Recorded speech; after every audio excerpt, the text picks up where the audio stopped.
What's going on in the DC metro housing market as of May 2020? Well, watch this short video to find out.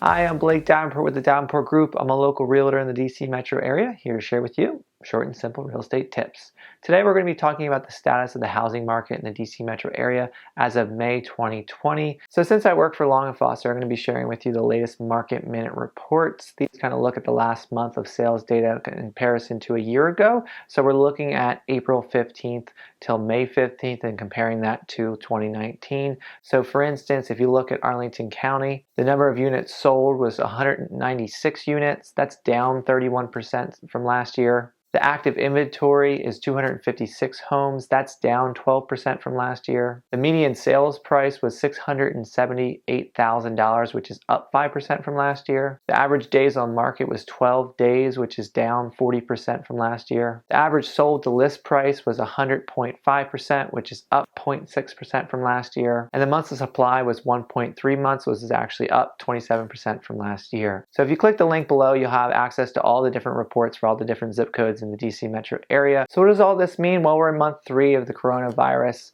It's kind of staying on trend of how it was previously. There is really low inventory. The demand is still there, but a lot of buyers have pulled off. But things are still selling at record prices and selling extremely quickly. Over the last couple of weeks, I have seen things pick up. The number of listings is slowly starting to increase. There's been definitely an increase in buyer demand. We were seeing before 1 to 5 offers. Now we're seeing 10 plus offers, so it's getting back to the point at which it was in January and February. I think a lot of people are just kind of getting antsy and don't want to sit inside anymore, and the weather is getting warmer, so more and more people are getting out. So I'm predicting a very busy summer. I think all of the activity from the springtime that normally happens is going to be pushed this summer, as a lot of buyers kind of put their search on hold. Also, a lot of sellers kind of delayed putting their listing on the market, and I think they're going to be doing so over the next couple of months as things start to open back up. So if you're a seller, this is a great time to list your property. There's barely anything on the market, so if you put your home on the market, it's definitely going to have a lot of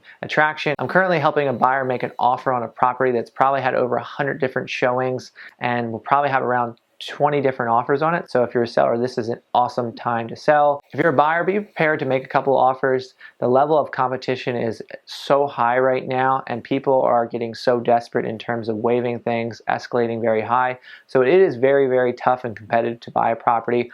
Also, we're seeing a trend that a lot of sellers are not waiting until an offer deadline to review offers. They're kind of accepting the first good offer that they get. So things are moving extremely quickly.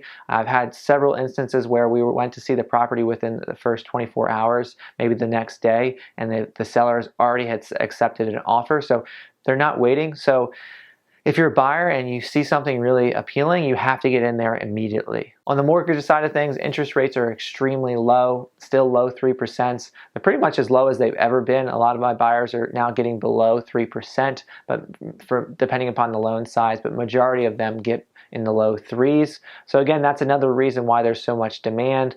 So as things start to open back up from the coronavirus, I do think the level of competition and the level of listings and demand is going to increase.